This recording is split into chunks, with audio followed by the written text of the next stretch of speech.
Senhoras e senhores, bom dia.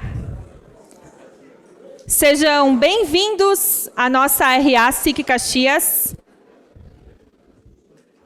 alusiva ao primeiro Congresso Internacional de Direito Ambiental e Sociedade. Saudamos o nosso palestrante, Fabiano Machado da Rosa, advogado e sócio fundador da PMR Advocacia, que falará sobre o tema Compliance, Negócios e Sustentabilidade no Brasil. Confiram nos telões as marcas que são patrocinadoras e apoiadoras da nossa RA SIC Caxias.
Para a saudação, convido ao palco o nosso presidente Celestino Oscar Louro.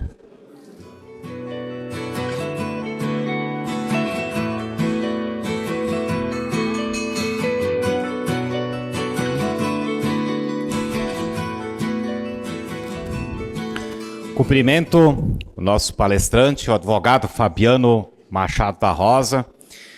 Bem-vindo à nossa SIC Caxias.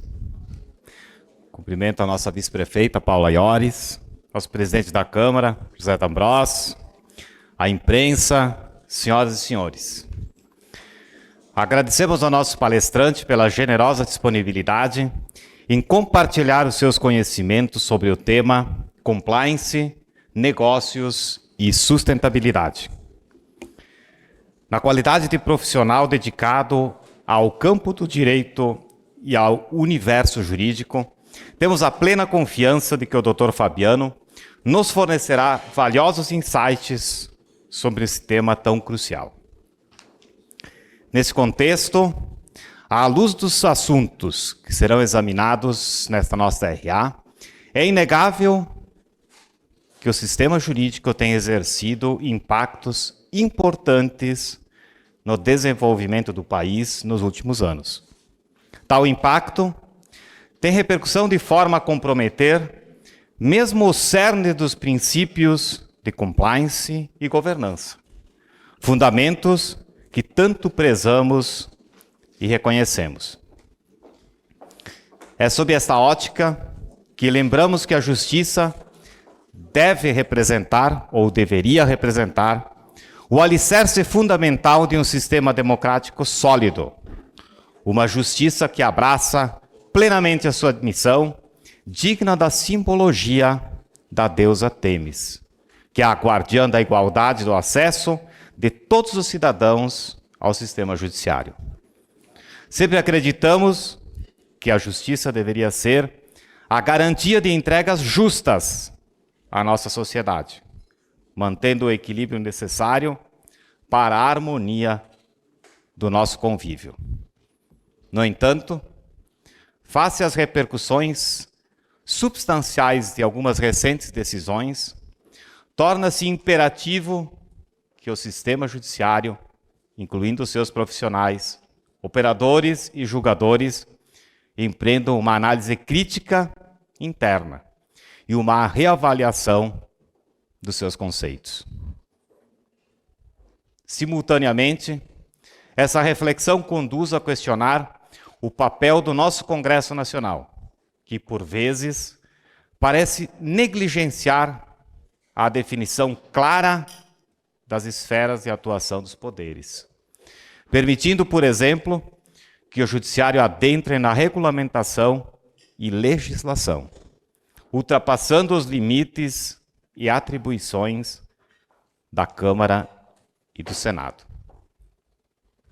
Um exemplo ilustrativo dessa dinâmica é a notícia de que o Supremo Tribunal Federal formou maioria para derrubar a regra de impedimento sobre escritórios e parentes de um juiz.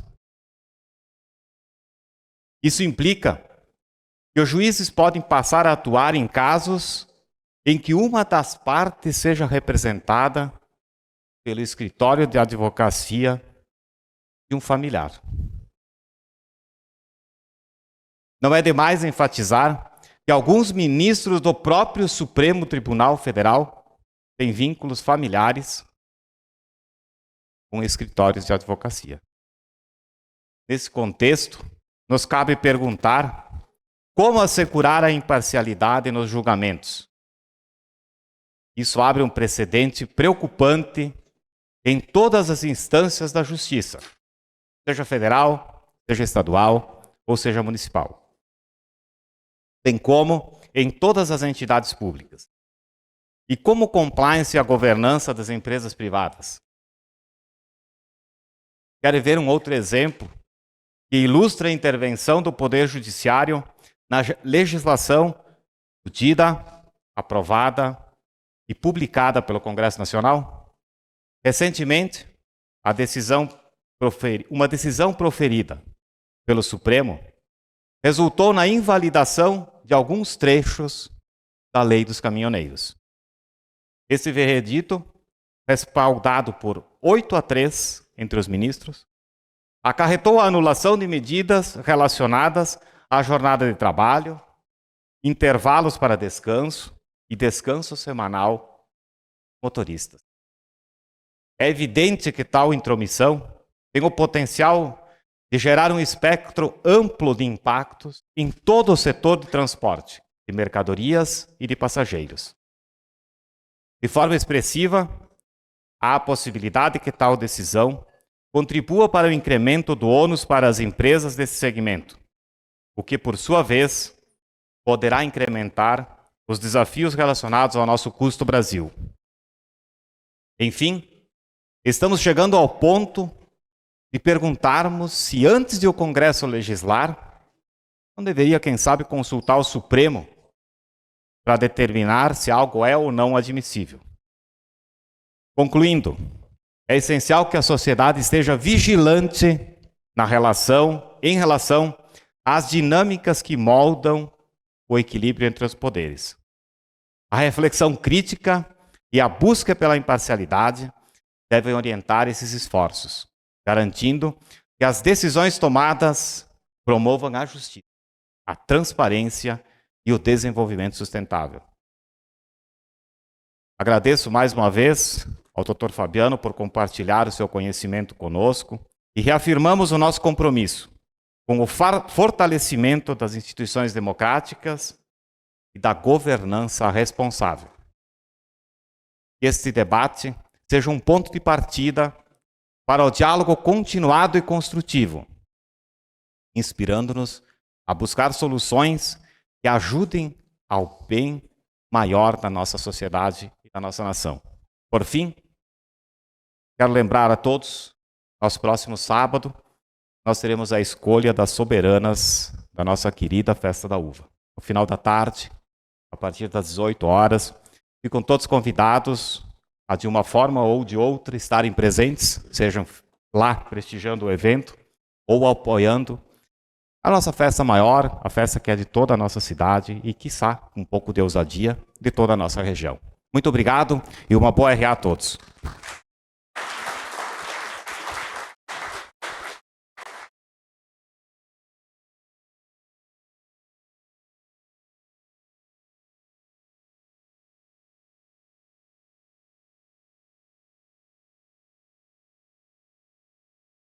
Na edição de hoje, contamos com a participação de duas associadas na Vitrine RA. A primeira é a Cambiogo. Atua no setor de serviços de câmbio há mais de 12 anos. Compra e venda de moedas estrangeiras, remessas internacionais, cartão pré-pago, chip internacional, seguro de viagem, envio e recebimento de MoneyGram.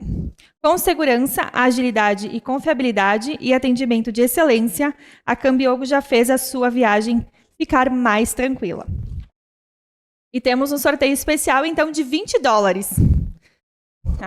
Quem participou do cupom, boa sorte. Vamos lá? Falou em dólar, o pessoal ficou animado. O nosso ganhador é o William Furlan, da Aceconte. Parabéns, no final do evento tu pode retirar os teus $20 no espaço da nossa associada. A próxima associada na vitrine é a Gebras. A Gebras atua há mais de uma década no mercado nacional com excelência, comprometimento e credibilidade, disponibilizando sua expertise em soluções diferenciadas na gestão de energia e fontes renováveis, tanto no mercado livre quanto no mercado regulado. A associada também organizou um sorteio de um vinho para vocês. Vamos lá!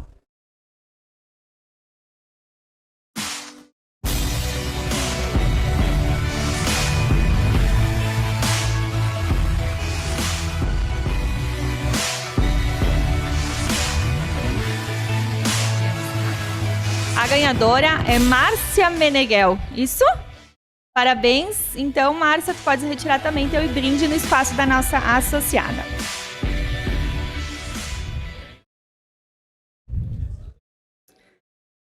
Antes da nossa palestra, então, nós vamos ter um momento especial em nossa RA com entrega de placa. Convidamos ao palco o reitor da UX, Gelson Heck, juntamente com os professores, para a entrega desta distinção. E convidamos para receber essa homenagem o professor doutor Adir Ubaldo Heck. Por gentileza, professor, venha ao palco.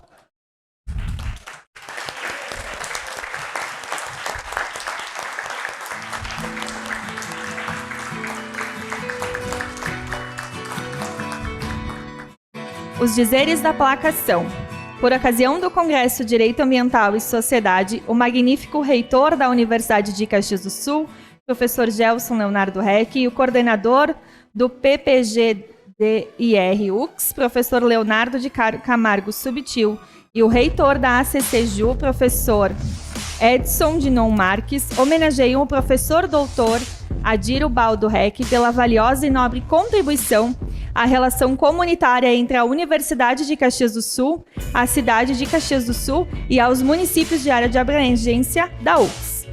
Parabéns por esta distinção.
Muito obrigada, parabéns.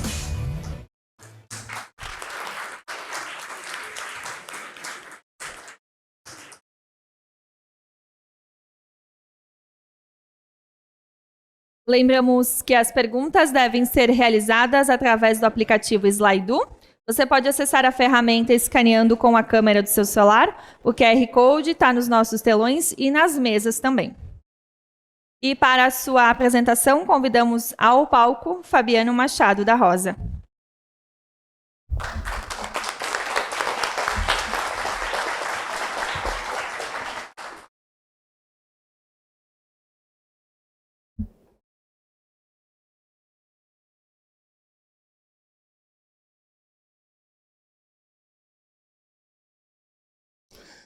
Bom dia, senhoras e senhores. É uma grande honra, uma grande satisfação estar aqui em Caxias hoje. Quero começar agradecendo o convite do presidente Celestino Oscar Louro, do SIC Caxias. Muito obrigado, muito honrado, presidente. Muito obrigado pelo convite, magnífico reitor Jason Heck. Eu saudando toda a Universidade de Caxias do Sul, que organiza um dos congressos mais importantes do Brasil nesses próximos dias, versando sobre direito ambiental, sustentabilidade, sociedade.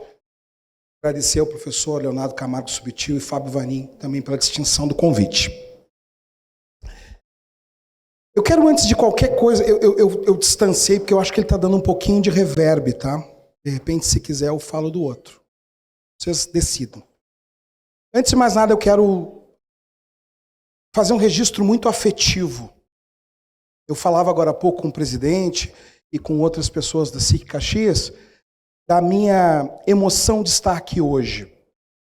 Eu sou de Porto Alegre, sou natural do Rio Grande do Sul, moro há muitos anos fora, atualmente em São Paulo, mas parte da minha história de vida está ligada a essa terra, a Caxias do Sul. Eu era um rapaz de um grupo de jovens da Igreja Católica, e os meus melhores amigos eram de Caxias do Sul. Eu via muito a Caxias do Sul.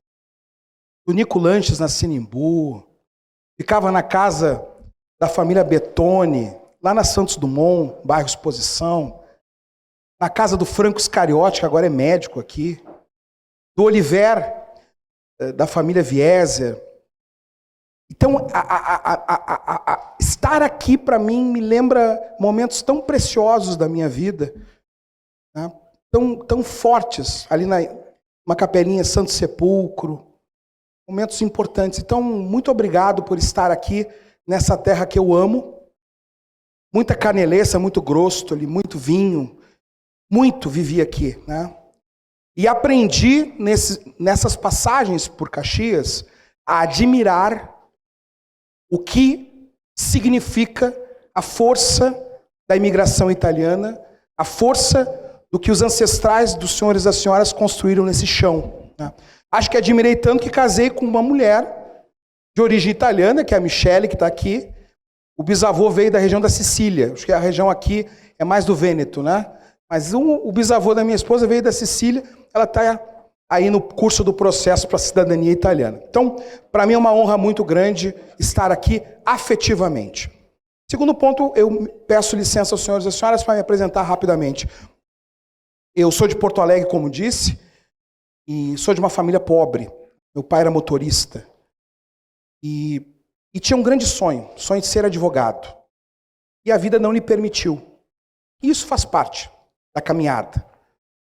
Minha bisavó, diferente da bisavó da minha esposa, que veio da Sicília, minha bisavó veio da África, acorrentada, e trabalhou nos campos de café no interior do Vale do Paraíba, em São Paulo.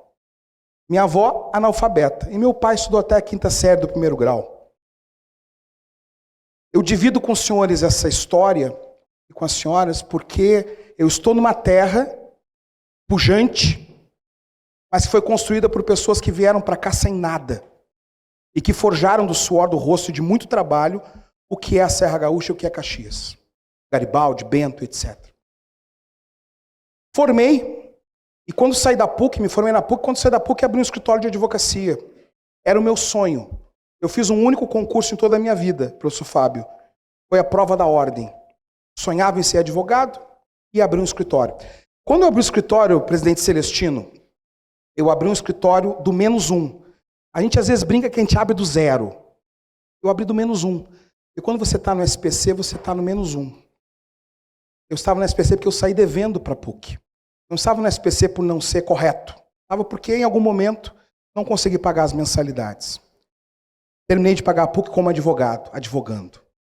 E foi assim no nosso começo, meu e do meu sócio. Meu sócio ainda veio de um momento, veio de um estágio social ainda abaixo do meu. Meu sócio morava numa favela, na Vila dos Sargentos, na Serraria, em Porto Alegre. Não é história triste, prometo que não vai tocar um violino de fundo, é apenas contextualização. E ela é muito importante. Essa é a origem do meu sócio e a minha. E nós abrimos uma portinha.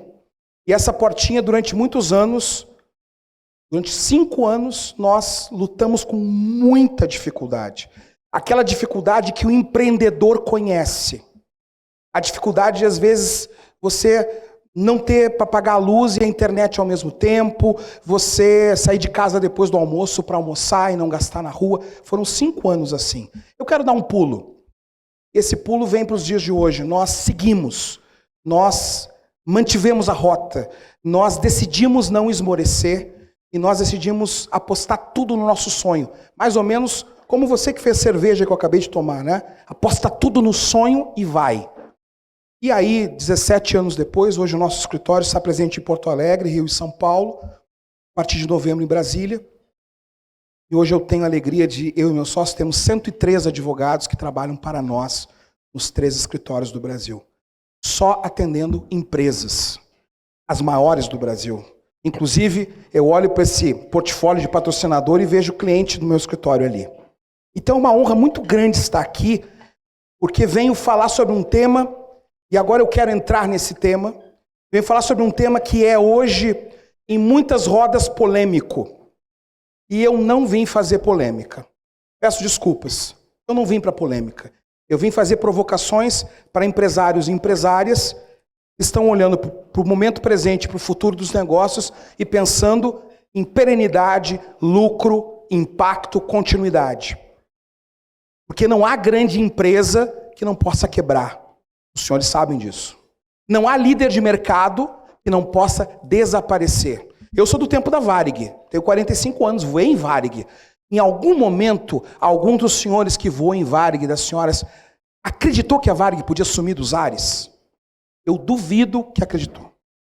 A Varig, quando a gente ia para o exterior, a Varig era a embaixada do Brasil no exterior. A gente tinha lugares que não tinha representação diplomática, reitor, e nós íamos resolver algum problema na Varig. E hoje a Varig não voa mais. Mas antes da Varig, a Panam foi a rainha dos ares. E ela não voa mais. Bom, porque não há tamanho, não há relevância, não há liderança de mercado que não possa ser acossada por novos entrantes, por novos players, por novos contestadores, por concorrência, por uma nova tecnologia inovadora, disruptiva, mais barata, etc. Então, o tema que eu vim falar aqui, hoje, compliance, sustentabilidade, ESG na agenda de negócios, eu poderia, e eu peço a atenção dos senhores e das senhoras, eu me vejo aqui numa encruzilhada. Eu poderia cair para um lado e refletir desse tema a partir da perspectiva da justiça, da equidade, da igualdade, dos princípios, e talvez então ser filosófico. Mas não é essa a nossa pauta, professor Gravina. Não é. Eu preciso ir para o outro lado. E qual é o outro lado? O outro lado é o que eu faço todos os dias ou todas as semanas.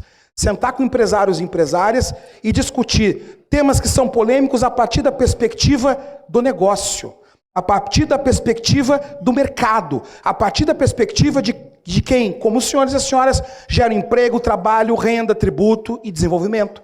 E querem lucro, e querem mercado, e querem market share, etc, etc. Eu fico na dúvida. Depende da roda onde eu estou. Hoje eu não tenho nenhuma dúvida. Hoje eu vou falar sobre mercado. Eu vim aqui para falar sobre isso. Então, feito esse disclaimer, como dizem em São Paulo, adoro a expressão inglesa, feito esse disclaimer, feita essa nota introdutória, me permitam algumas reflexões. Eu espero não ser indigesta ao longo do almoço, que eu espero que seja, inclusive, muito saboroso. Primeira reflexão. Na década de 70, tem uma entrevista do grande Milton Friedman, economista importante da Escola de Chicago.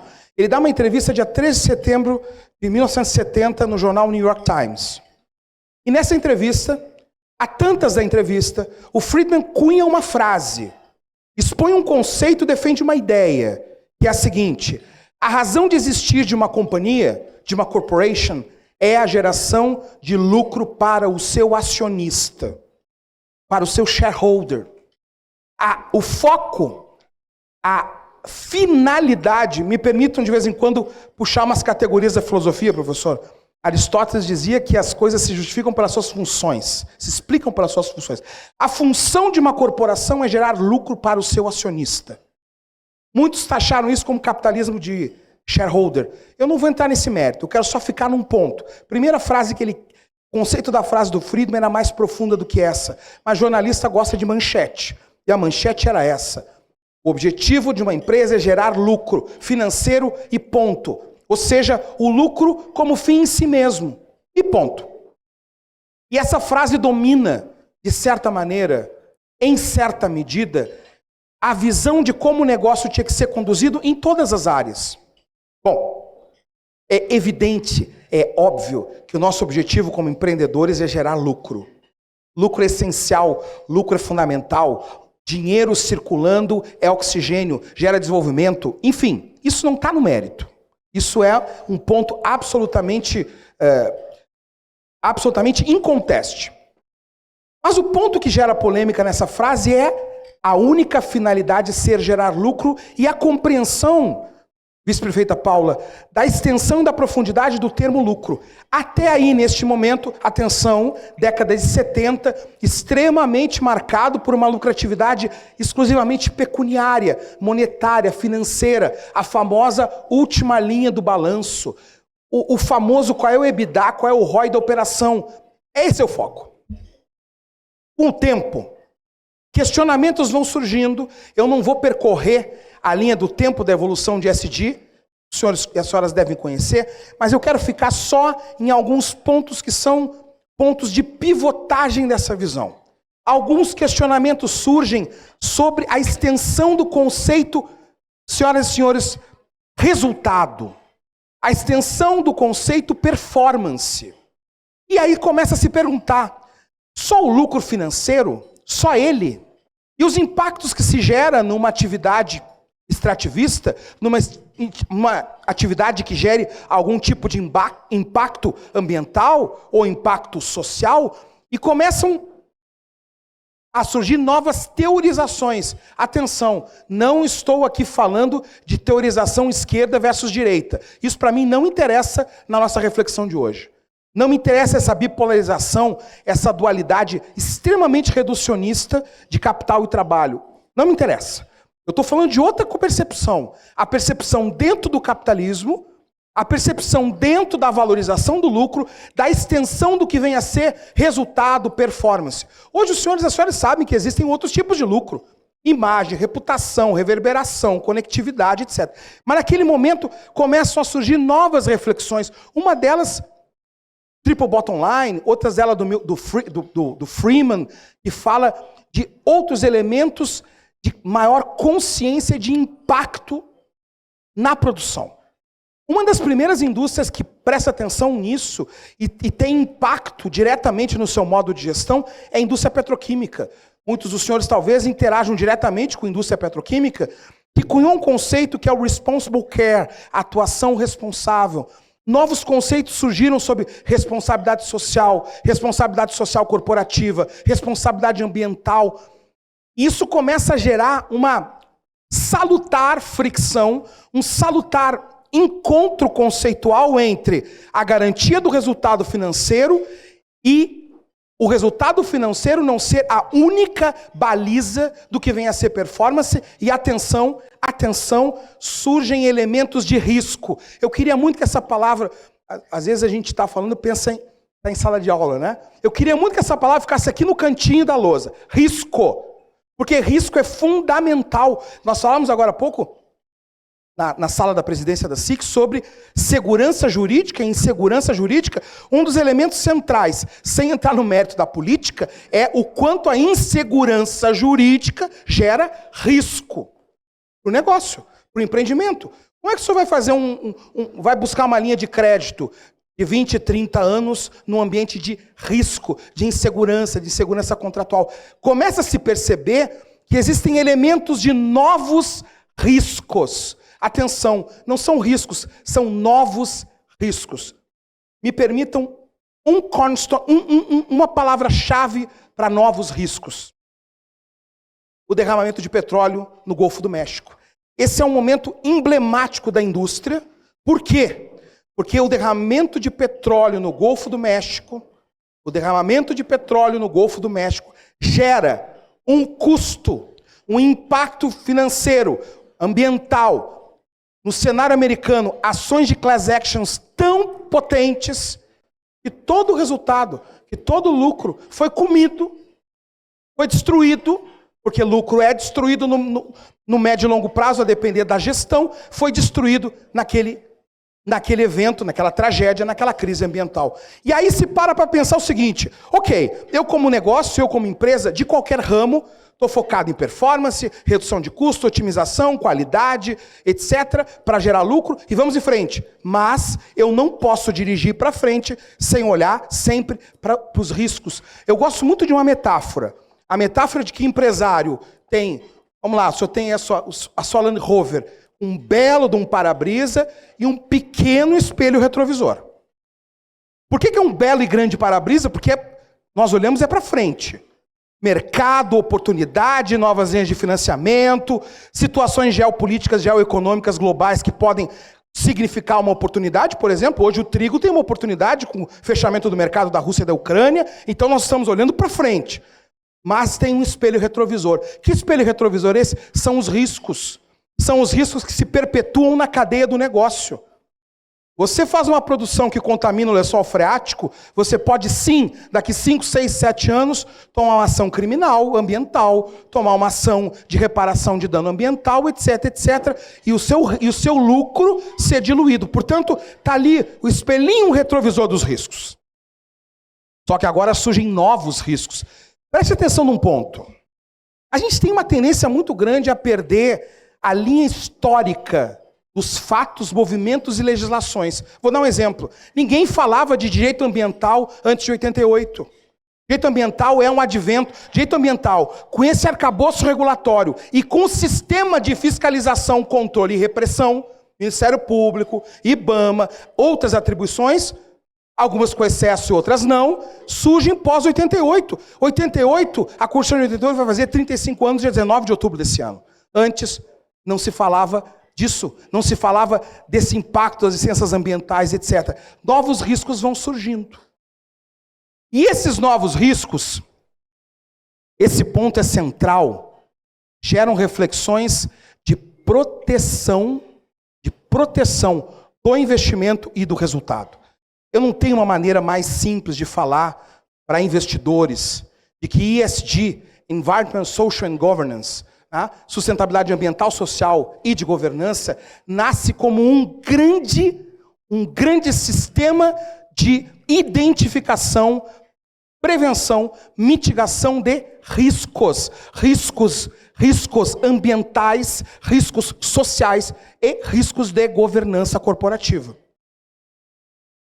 E aí a gente está numa encruzilhada nos dias de hoje. Que encruzilhada é essa? Há empresários e empresárias que entendem, reitor, que nós estamos, presidente Celestino, numa espécie de moda. ESG ou ASG é uma moda. Vai passar e vai vir uma outra sigla. E há quem entenda que isso não é uma moda, porque, na verdade, o que está em jogo são novos modos de produção. E novos impactos que surgem de múltiplas frentes de pressão, prefeita. A descarbonização da matriz energética global, ela não é moda. Ela é uma realidade que está posta e que vai gerar, dados do IPC, mais de 53 trilhões de dólares de investimento para a descarbonização da nossa plataforma energética mundial nos próximos 30 anos. Isso é oportunidade. E os senhores da Serra sabem, porque vocês pioneiramente são os primeiros do Rio Grande do Sul a trabalhar com as placas fotovoltaicas quando isso não era sustentável do ponto de vista econômico, por exemplo. Então, o que nós estamos hoje vivendo é a necessidade de compreensão de que ESG não é uma moda, esses novos riscos são reais e esses novos riscos podem, sim, ser o diferencial entre a manutenção da sua performance, do seu lucro, a manutenção da sua liderança e, quiçá, a manutenção da sua reputação. Me permitam 3 exemplos. Eu gosto de exemplos. Me permitam 3 exemplos. E vou começar de trás para frente. Primeiro exemplo, governança corporativa. Governança corporativa nasce, acima de tudo, num primeiro momento, professor Fábio, como um elemento de aperfeiçoamento da governança e de combate à corrupção corporativa e à corrupção pública. E aí vai surgir código de ética, compliance, canal de denúncia, investigação interna, etc, etc, etc. Eu acredito que todas as empresas que estão aqui tenham compliance, mais ou menos efetivo, mais ou menos maduro, mas sem compliance. Porque quem não tiver compliance, amanhã terá problema de contratação, talvez, de uma linha de financiamento do BRDE, do Badesul, do BNDES, ou de outro banco privado, ou amanhã vai ter uma dificuldade de exportação, não sei. Primeiro exemplo, governança corporativa e combate à corrupção. Nós temos um conjunto potente de leis que foram criadas, sobretudo a partir da emergência dos episódios da Lava Jato e da corrupção que a Lava Jato abre e descortina no Brasil.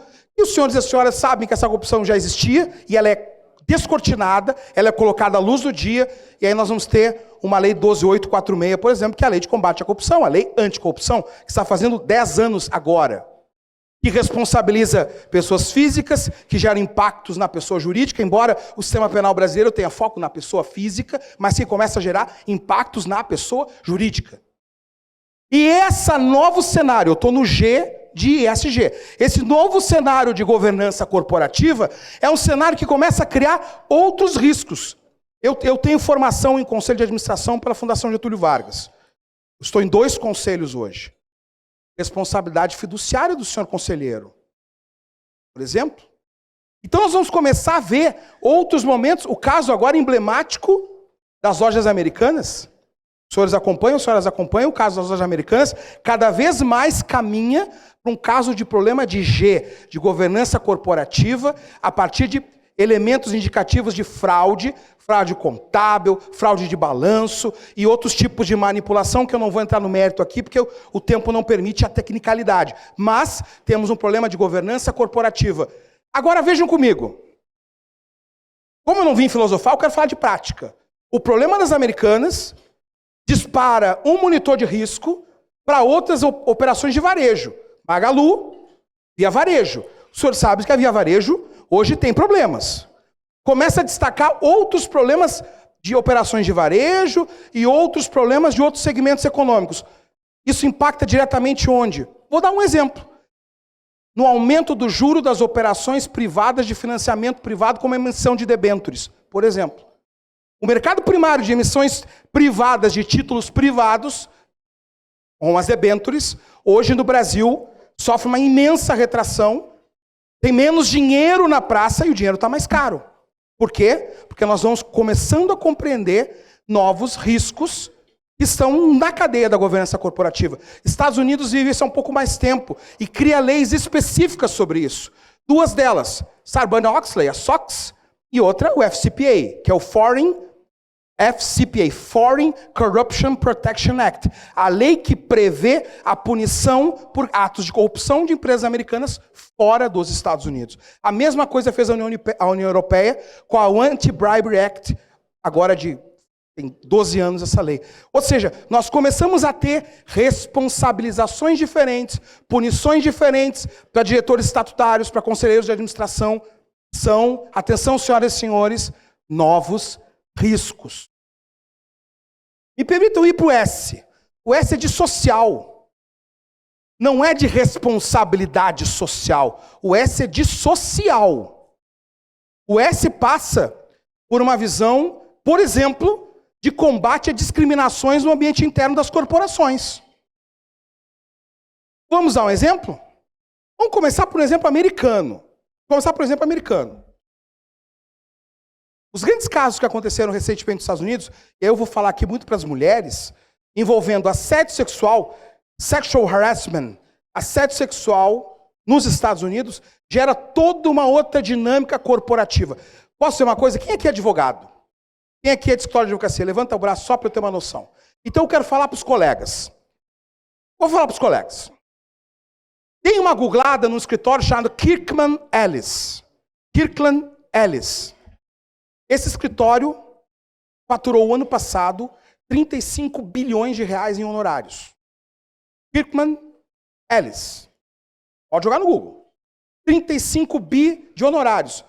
Acho que nenhum dos escritórios desse recinto, o meu inclusive, faturou 35 bi de honorários no ano passado. Se alguém faturou, por favor, levante o braço que eu vou levar meu currículo agora. Eu trabalho de estagiário no seu escritório.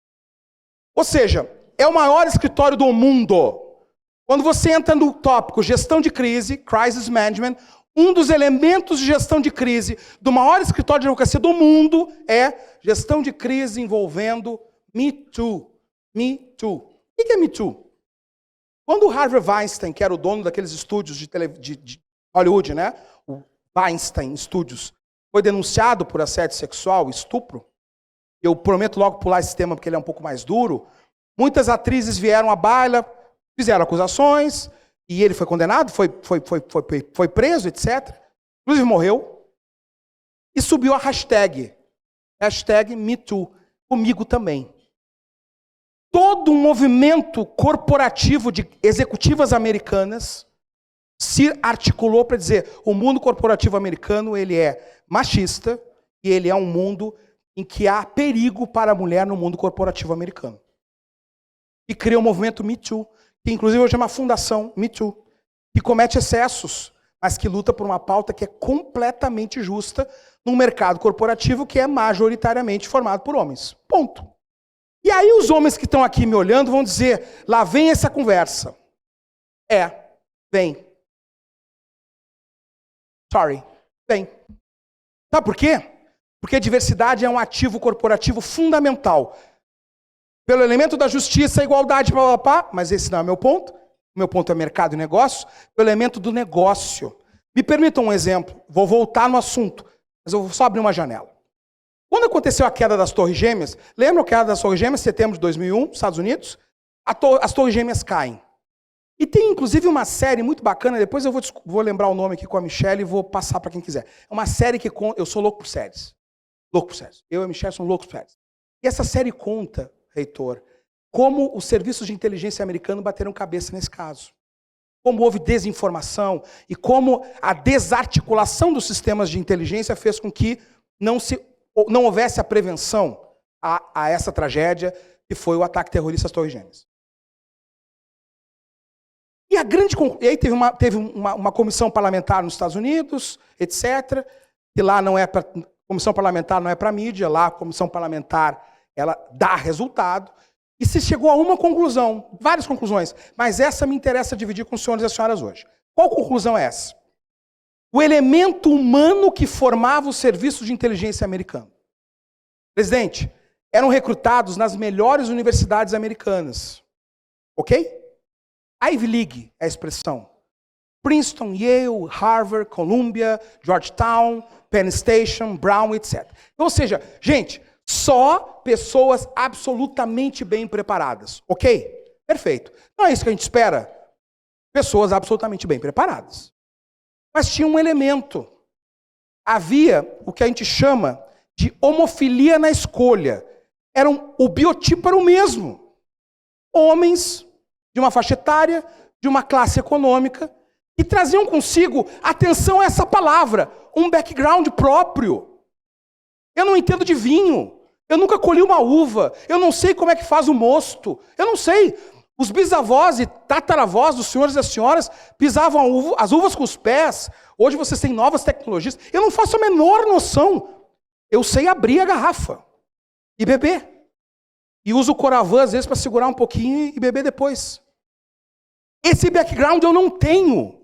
Portanto, sem ter esse background, eu não tenho nenhuma noção do tempo, do aspecto climático, do terroir, de como cuidar do solo. Eu não tenho este background. Esses homens não tinham um background variado. Tinham um background super qualificado, mais restrito. E a história vem agora. 2 pontinhos. Quando Bin Laden resolve declarar guerra aos Estados Unidos, o Bin Laden grava um vídeo. E esse vídeo ele é muito interessante, porque o Bin Laden senta numa pedra, e atrás do Bin Laden tem uma caverna, professor Fábio.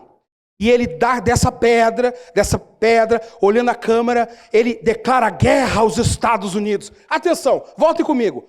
um homem esquálido, barbudo, numa montanha do Afeganistão, declarando guerra para os Estados Unidos. Isso é piada. Isso é piada. Vamos aqui para a matriz de risco. Risk Management, matriz de risco. Isso é piada. Portanto, em qualquer mapa de calor, a gente usa a expressão de heat map, em qualquer mapa de calor, isso não tem relevância alguma. Nenhuma relevância. Concordam comigo? Um homem numa pedra, numa montanha do Afeganistão, declarando guerra aos Estados Unidos da América, isso não tem nenhuma relevância do ponto de vista do risco. Concordam comigo? Eu pensaria assim, vice-prefeita Paula. E foi assim que os serviços de inteligência americanos pensaram. Só faltou um detalhe. Um X-factor dessa equação. Qual é o detalhe? O detalhe é compreender o elemento cultural do que estava acontecendo naquele vídeo. O detalhe que faltou foi a compreensão semiótica. Aqui eu quero falar para a academia. A compreensão semiótica, o triângulo de Ogden-Richards, signo, significante, significado, do que aquela cena tinha a dizer. Um muçulmano saberia. E eu vou dizer o que aquela cena tinha a dizer. Aquele homem estava atrás numa pedra, atrás de uma montanha, declarando guerra e usando palavras do Alcorão, exatamente quando Maomé fez a mesma declaração, não contra os Estados Unidos, evidentemente, mas contra os infiéis, etc. Então, um muçulmano compreenderia os sinais, porque teria um background capaz de ler os sinais. E talvez, se ele tivesse essa mesa, ele diria, opa, isso aqui não é brincadeira. Ele não brincaria com esses símbolos. Isso é sério. Não, no mapa de risco não coloca no verde, coloca no amarelo, laranja. Isso pode ter risco, aumenta a tensão. Hoje os serviços de inteligência americanos, não sou eu que estou dizendo, tem um artigo lindo de Harvard que fala sobre isso, é formado por homens, mulheres, muçulmanos, católicos, sem religião, gays, héteros, etc. Por quê? Para ter diversidade na percepção da leitura dos sinais. Eu disse que eu ia voltar para o assunto do Me Too e eu vou voltar. Essa percepção que muitos de nós às vezes têm de que, nossa, hoje em dia é quase uma ditadura do politicamente correto. Eu quero dizer para os senhores o seguinte, na verdade, muitos não estavam na mesa e querem estar. Pessoas negras, mulheres, etc. E este elemento gera um novo risco. Qual é o novo risco? Eu vou ser abusado e ousado agora. O ano passado, eu não vou acusar porque ainda está tramitando. Mas o presidente da Caixa Econômica Federal sai por um caso de assédio sexual. Ponto. Neste momento, eu sou gestor de crise. Neste momento, eu estou cuidando de uma crise sobre isso. Eu estava em Porto Alegre com a minha esposa sábado, numa boa. O que vamos fazer no domingo? Domingo à noite nós vamos para Bento, para um hotel. Segunda eu vou para Caxias. Lua de mel de um dia, que a casa oferece, está tudo lindo. Ontem, às 6 da manhã, eu fui para o Rio de Janeiro. E voltei para Porto Alegre, hoje, às 6 da manhã, para poder estar aqui. E talvez hoje à noite eu volte para o Rio. Por quê? Porque eu tenho um CEO de uma empresa de 10 mil funcionários e funcionárias, com uma denúncia de assédio sexual e uma crise que vai estourar nos próximos dias. E nós já estamos lá cuidando disso. Sabe por quê? Olha como esse exemplo, eu não posso dizer mais nada fora disso, senão, mas olha como esse exemplo ele é absolutamente central que você compreenda. Essa empresa tem investidores americanos. Tem no conselho 2 assentos que representam investidores americanos. Quando o assunto envolvendo a possibilidade de um assédio sexual praticado pelo CEO, supostamente praticado, porque ele é meu cliente e, portanto, ele é inocente, supostamente praticado pelo CEO, tocou sirene nos Estados Unidos. Esse não é um caso menor. Esse é um caso importantíssimo de dano reputacional para ele, de dano reputacional para a companhia e de outras oscilações. Me deem direito a mais um exemplo. Caso do Carrefour em 2020. O Carrefour perdeu 28% de valor de mercado nos 15 dias posteriores ao caso. Aí você vai me dizer, mas depois recuperou. Sim, mas durante 15 dias sofreu uma pressão de especulação violentíssima no valor dos papéis. E os senhores que têm empresas de capital aberto ou que são acionistas de empresas de capital aberto sabem investem em empresas de capital aberto sabem que uma janela de oscilação, de pressão especulativa sobre o valor de um papel gera prejuízo, sim, a depender da empresa, do ramo, da posição, etc, etc, etc. Foi o caso do homem negro espancado no subsolo do Carrefour. Eu acompanhei de perto esse caso. Então, quando nós temos impactos reputacionais, eles não estão mais só adstritos à reputação do gestor ou a algo que possa ser só enquadrado como um erro, um equívoco. Lembra aquela famosa nota de imprensa? Não era bem isso, presidente Celestino. Não. Hoje pode gerar um dano reputacional ao seu CPF, à oscilação do seu valor de mercado, ao seu market share. Veja, eu não estou falando de elementos ideológicos, eu estou falando de questões absolutamente correntes de mercado. Faz pouco tempo eu participei da gestão de uma crise, de uma empresa, e que a crise aconteceu assim. Eu não posso revelar, mas eu vou contar a arquitetura dela. Estoura o caso. Primeira coisa que explode são as redes sociais, concorda? Estourou. E aí nós temos um gráfico. Esse gráfico mais ou menos mostra a curva. A curva é assim. Pá, segura um pouco no platô e começa a desacelerar. Se tem um novo fato, ela sobe, desacelera e ela vai morrendo. O gráfico de 99% das crises é esse. Pá, oscila, cai, sobe e morre. Esse é o gráfico. Essa empresa aconteceu a mesma coisa. E quando eu estou no platô da crise, esse ponto, para os senhores que têm empresas, que lidam com imagem, reputação, esse ponto é central. Eu estou no platô da crise e do nada a crise dispara mais ainda. E ninguém entende. Como que a crise segue subindo se não tem fato novo? Se ao contrário, ela está sendo bem gerida, etc. Ela sobe porque depois, por mecanismos de monitoramento de redes sociais, nós percebemos que teve um investimento em tráfego pago para que essa crise fosse aquecida e aumentasse a sua abrangência. Da onde veio o tráfego pago? Veio da concorrência daquela companhia.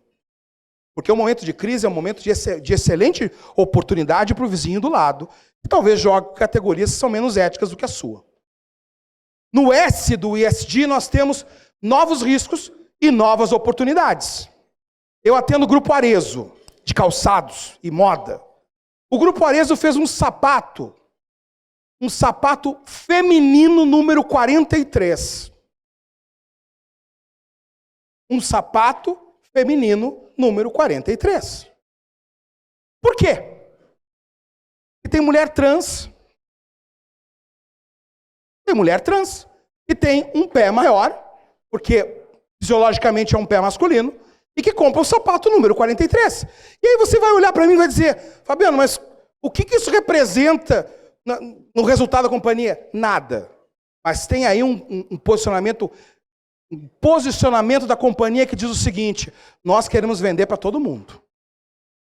Eu quero meu sapato no pé de todas as mulheres, cis, trans, não importa. Eu quero o meu sapato. Eu quero que todo mundo come a minha carne, eu quero que todo mundo compre o meu caminhão, eu quero que todo mundo compre a minha cozinha da Florence, eu quero que todo mundo faça isso porque eu quero vender, eu quero mercado.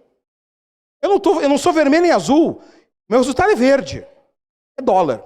Então, por que mais do que nunca empresas começam a perceber que essas novas agendas geram novas oportunidades e geram novos riscos?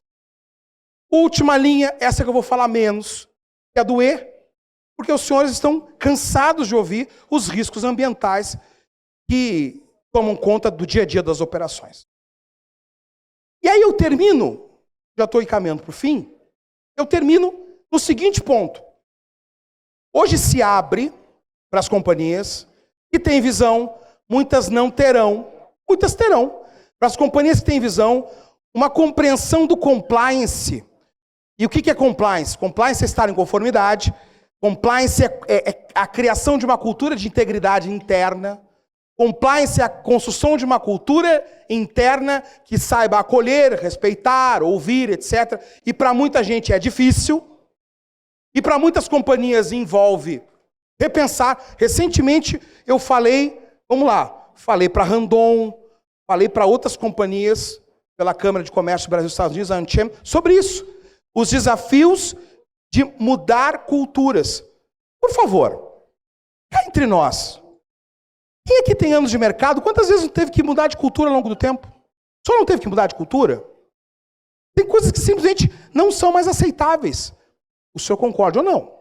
A senhora concorde ou não? Me permita um exemplo, rápido. Muito rápido. Propagandas de cerveja. Ambev, líder mundial em cerveja. Como eram as propagandas de cerveja de 20 anos atrás? Como elas eram? Elas tinham um estereótipo. A propaganda de cerveja, sobretudo, estourava no final do ano, que é o grande ciclo de venda de cerveja, e as propagandas de cerveja tinham mulheres, normalmente de biquíni, no sol, etc, etc. Muito bem. Tinha problema nisso? Nenhum. Nenhum. A época. 5 minutos. Prometo te entregar em 4. Existe uma expressão que a gente usa chamada anacronismo. O que é o anacronismo? Julgar fatos do passado com valores do presente. Isso é um erro. Era possível, era aceitável, era tolerado, era o padrão estético, fazia sentido, vendia, não tinha rede social, não tinha Me Too, não tinha nada. Muito bem. A Ambev pegou uma peça publicitária de 20 anos atrás e refilmou a peça este ano passado. Ele refilma a peça. Com os valores, com a visão, com o posicionamento, com aquilo que é aceitável ou não, hoje. Refilma a peça, vice-prefeita Paula. E nessa peça, prestem atenção nisso, tem uma moça, numa festa, e aí tem um rapaz sentado na cadeira, ele levanta a mão para a moça e diz assim, mais uma. E ela diz, eu não trabalho aqui. Aí a câmera vira para outra moça, ela está dançando, ele levanta a mão, mais uma. E ela responde, eu não trabalho aqui. E a coisa acontece com a terceira moça, que diz a mesma coisa, eu não trabalho aqui.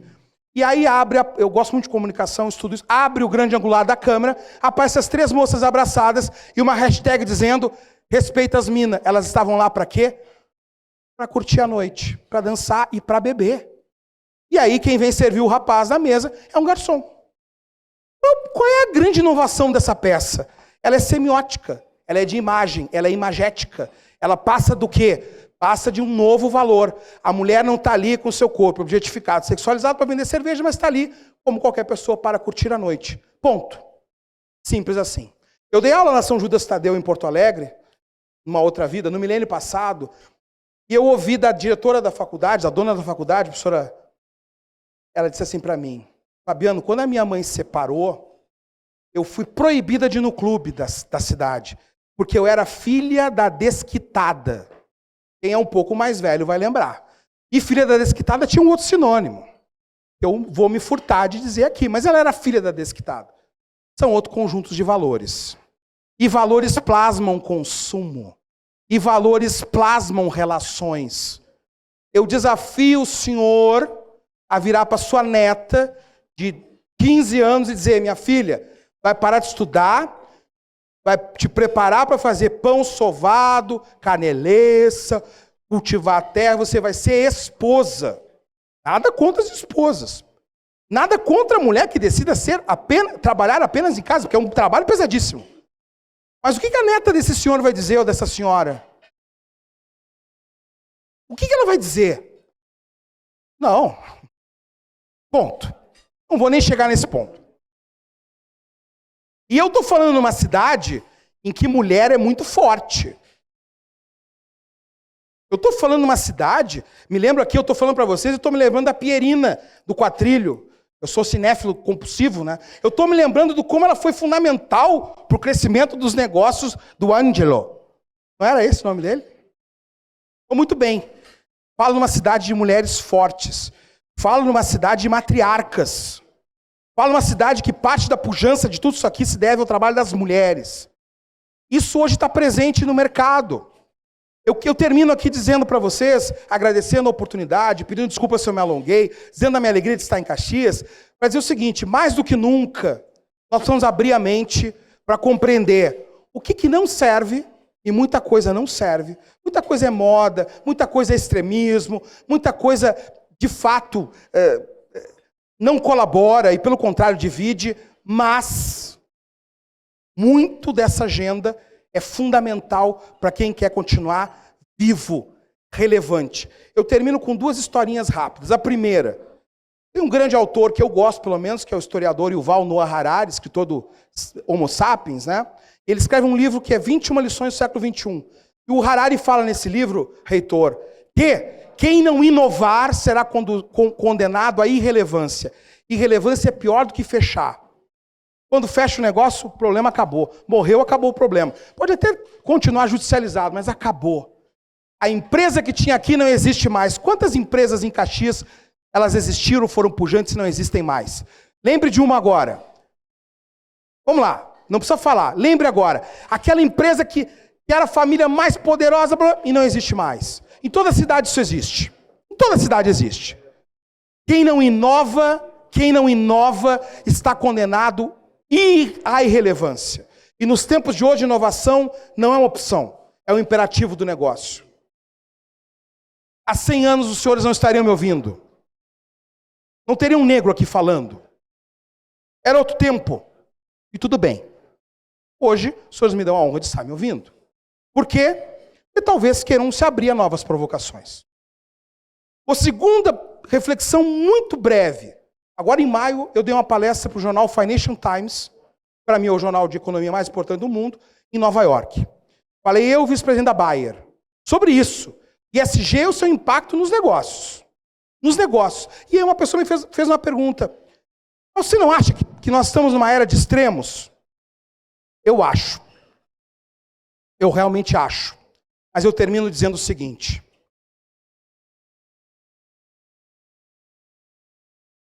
É muito triste ser confundido com o motorista do meu próprio carro. O carro é meu. Eu trabalhei para tê-lo. Toda semana eu sou confundido com o motorista do meu próprio carro. O Brasil não está preparado para ter um homem negro, um terno feito sob medida, dirigindo um Jaguar.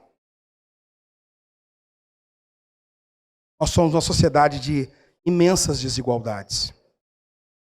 E as mesmas que eu enfrento hoje, os ancestrais dos senhores enfrentaram quando chegaram no Brasil. Essa é uma aliança de todos, por um ambiente mais justo e por um ambiente melhor para prosperar, produzir e fazer negócio. Eu espero que Caxias do Sul, como sempre fez, dê o exemplo ao Brasil de ser uma sociedade que, guardando suas tradições, se abra às oportunidades e fuja dos novos riscos. Muito obrigado pela atenção.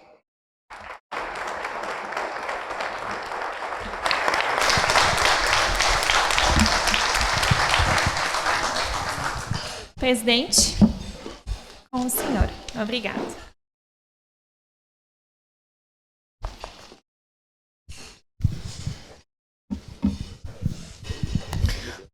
Obrigado, Fabiano, pelas suas palavras, que além de falar da técnica do direito, também nos deram mais uma demonstração que tudo que nós queremos é oportunidade. Você descrevendo a sua caminhada, nos indica que é só fazer. Perigo é dar certo. Perigo é dar certo. Eu começo então com o nosso ex-presidente, sempre presidente, Milton Corlatti, ao microfone. Bem, boa tarde a todos. Fabiano, não é uma pergunta que eu vou te fazer.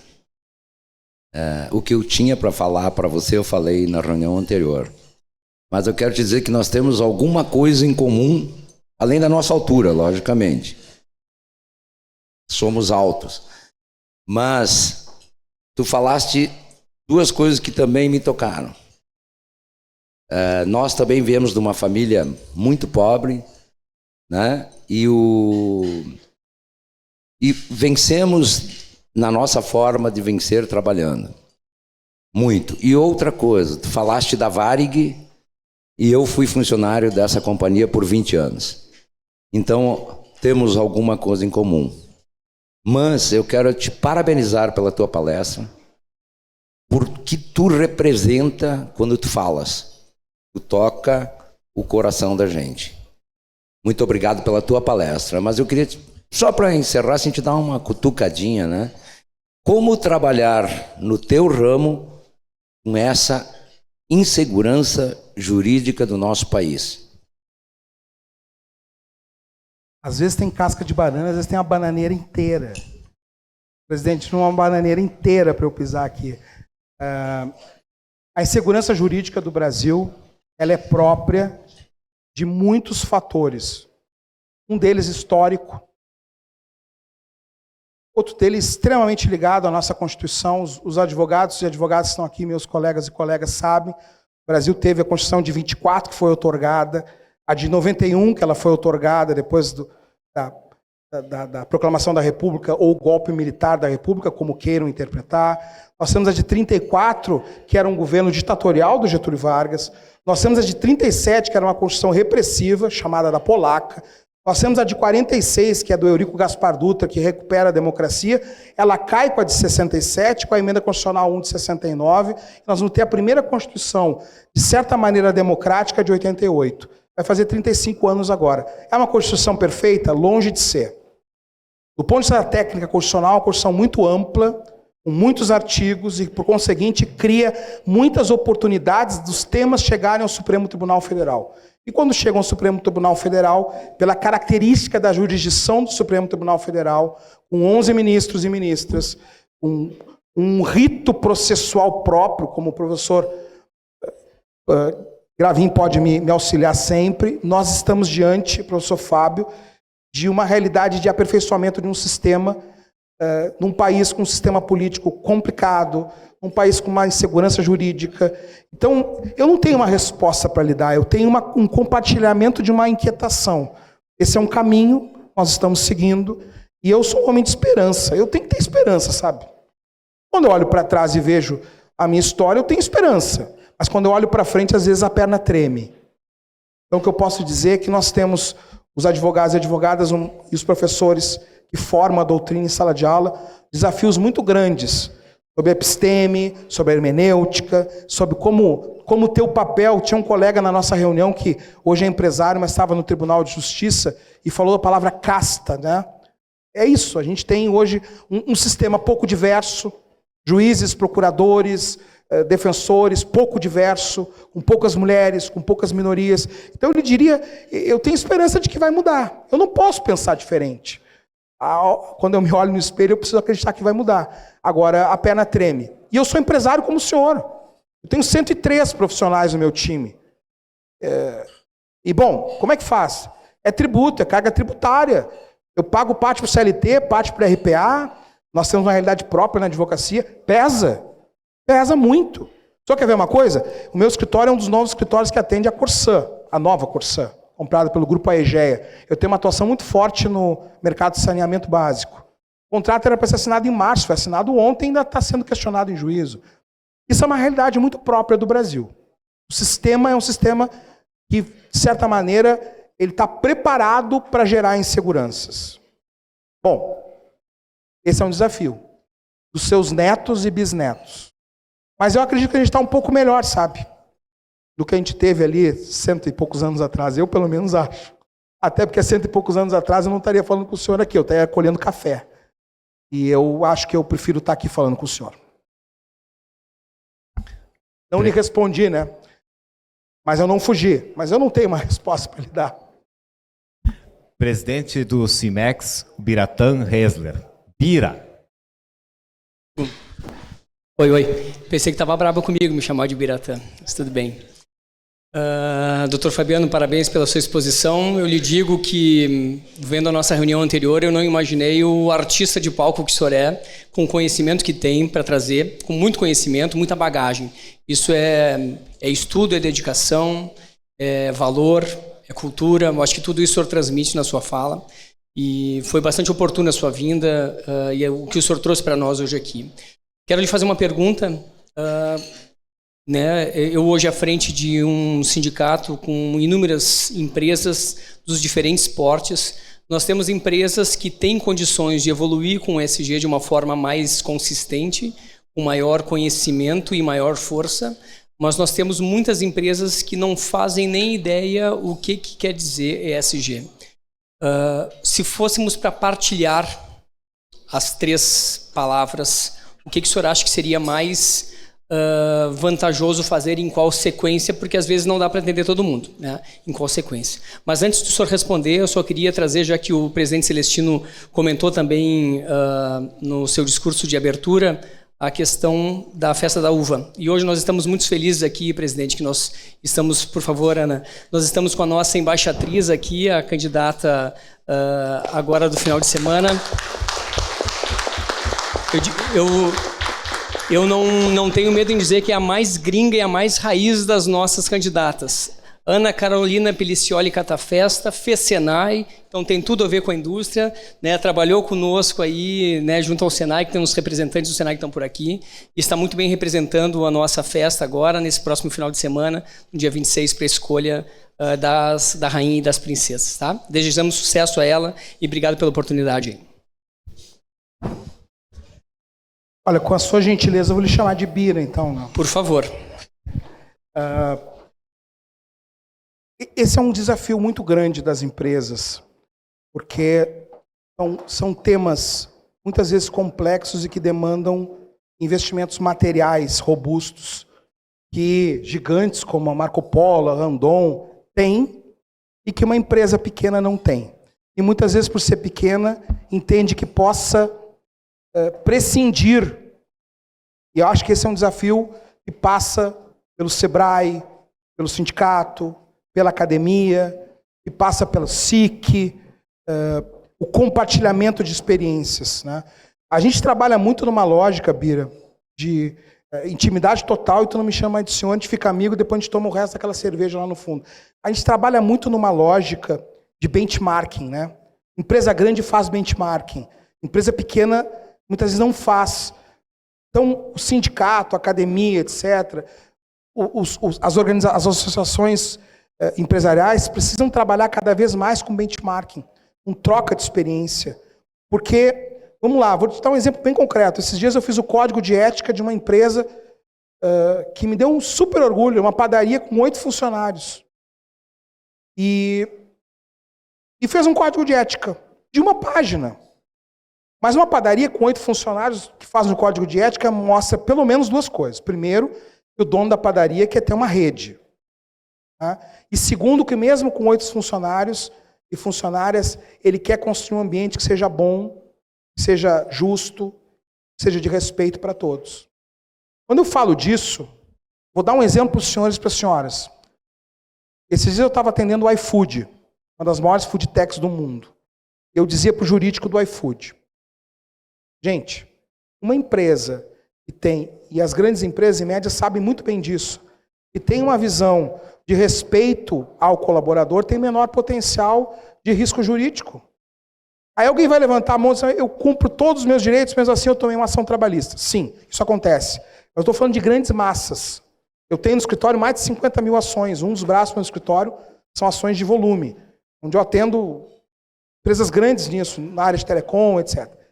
As empresas que conseguem compreender os riscos de relacionalidade entre os seus funcionários, envolvendo assédio moral, assédio sexual, envolvendo gestão por assédio, etc., são empresas que têm menor litigância, menor provisionamento de recursos para pagamento de ações indenizatórias de dano moral. Isso é gestão pura, isso é gestão na veia. Então eu te responderia dizendo: muito benchmarking, muita atuação proativa de organizações como essa, e a enculturação de uma ideia que, seja você dono da maior rede de padarias do mundo, seja você dono de uma padaria de 8 colaboradores e colaboradoras, você tem a visão de que um ambiente de respeito, um ambiente de acolhimento, um ambiente justo, vai lhe fazer, no mínimo, gerar um pão melhor no final do dia. E aqui todos vocês já ouviram e já falaram sobre CX, Customer Experience, ou UX, que é User Experience. A experiência do cliente, ela é fundamental. Vou dar um exemplo bem concretinho, rápido. Eu sou cliente Natan Black Signature.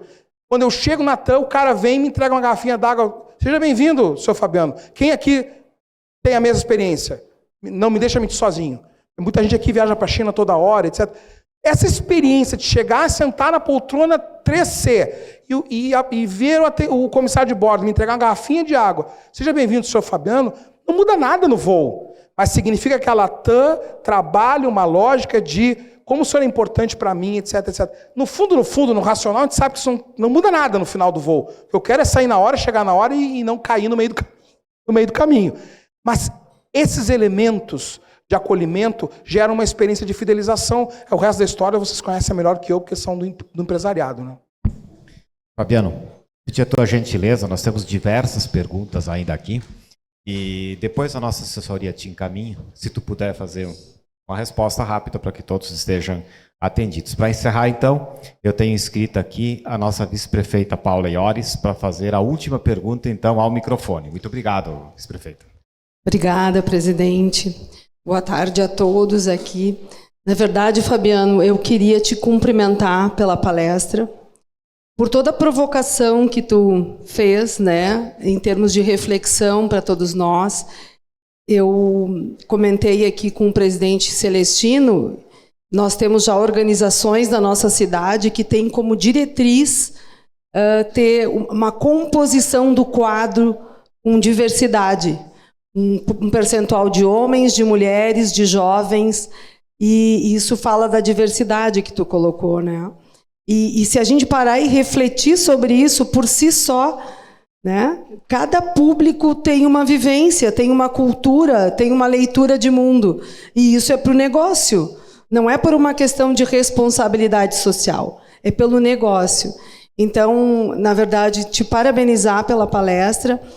Também, dentro da pergunta que o Bira fez, eu acho que as 3 letras são fundamentais, mas a governança te faz, né, olhar para as pessoas. E quem faz as coisas, todas elas são as pessoas. Hoje a gente conta muito com tecnologia, mas são as pessoas que programam, que escolhem, né?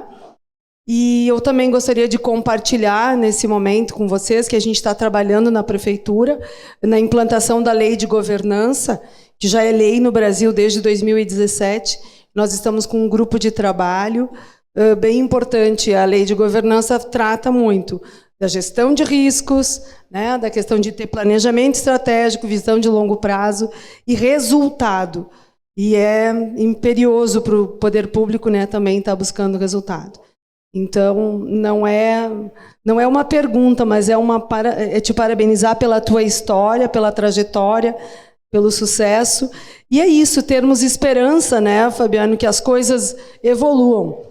O Brasil precisa realmente reduzir muito a sua desigualdade social, cultural, para avançar, né? Então, parabéns pela palestra. Muito obrigada.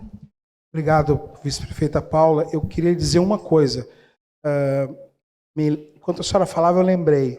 O grupo Johnson & Johnson, líder do mercado nos Estados Unidos de higiene e cuidados pessoais, criou há pouco tempo atrás o Band-Aid com cores múltiplas. Dentre elas, o Band-Aid preto. Tá? Porque o Band-Aid antes era cor de pele. Qual é a cor de pele? A cor de pele é a cor da sua pele e da minha. Bom, justiça à parte, a venda de Band-Aid cresceu 29% no primeiro quarto, ele estabilizou uma fatia de mercado nos quartos seguintes em 17% a mais. Isso é uma decisão de mercado que alia propósito, justiça, respeito, um lucro. Há empresas e empresários que vão fazer pelo amor, compraram a ideia. Outros farão pela dor, outros farão em algum momento. Obrigado.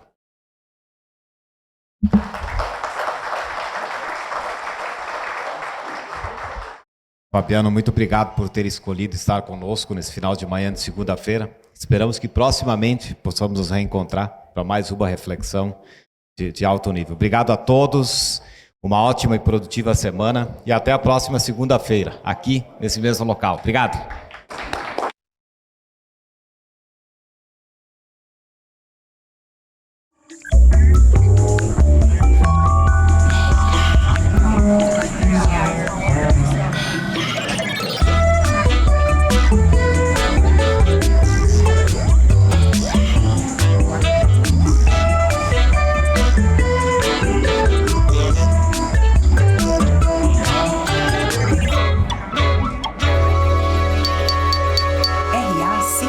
Matias.